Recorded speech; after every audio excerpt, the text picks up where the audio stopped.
This is Frindle, Chapter 12, continued. Have a seat. Tom sat down uneasily, and Bud pulled another chair over. Ever seen Westfield so stirred up about anything in your life? You and Ginny must be pretty proud of, that boy of yours. Bud couldn't remember Nick's name. Tom shifted in his chair and nodded. Yes, he's quite something, that's for sure. But I tell you, Bud, I'm ready for it all just to die down and blow away.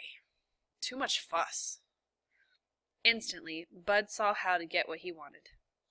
Well, Tom, I'm afraid it's not really going to go away. Looks like something's started up and people are real interested. You probably saw those bright red ballpoints around town with the word Frindle on them. That was my doing. Just testing the waters. But your boy, he owns that word.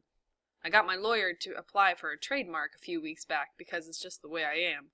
New things come along, I like to be right on there in the middle of it.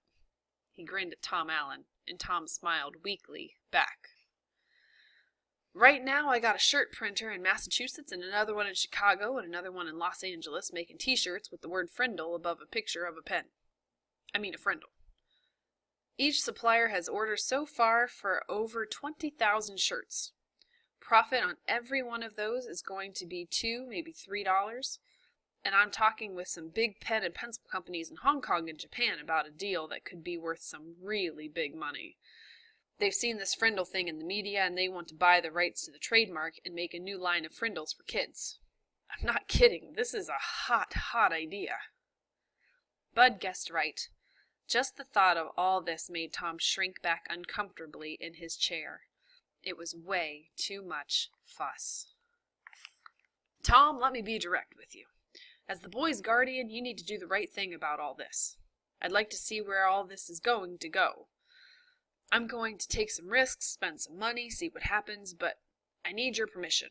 I need your signature on these trademark papers, and I need to strike a deal with you about permission to use that trademark. I know it seems like a big ruckus about a word, but we just can't tell what's to come of it unless we take some steps. Bud pointed at the papers on his desk. That's a contract, and it's fair and honest.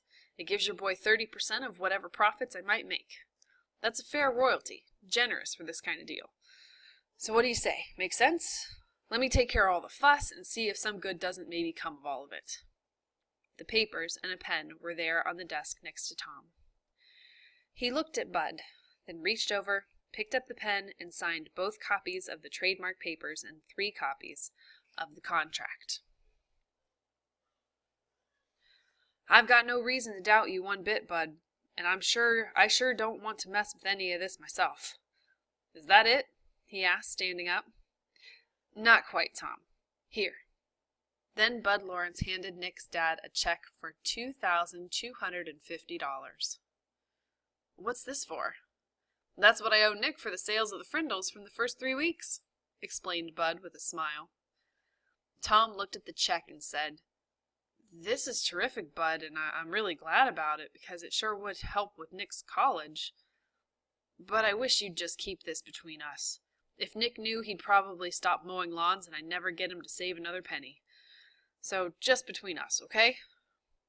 Bud said, Sure, Tom, I understand. Just between us. And they shook hands. Mr. Allen left Bud's office and walked across the street to the savings bank. He set up a trust account for Nick, and the bank manager said he could make arrangements with Mr. Lawrence so any other money would be deposited automatically. That sounded good to Tom Allen. If he never heard another word about it, that would be fine. As Nick's dad walked slowly back to the hardware store, he wondered if things were ever going to be the same again in his quiet little town.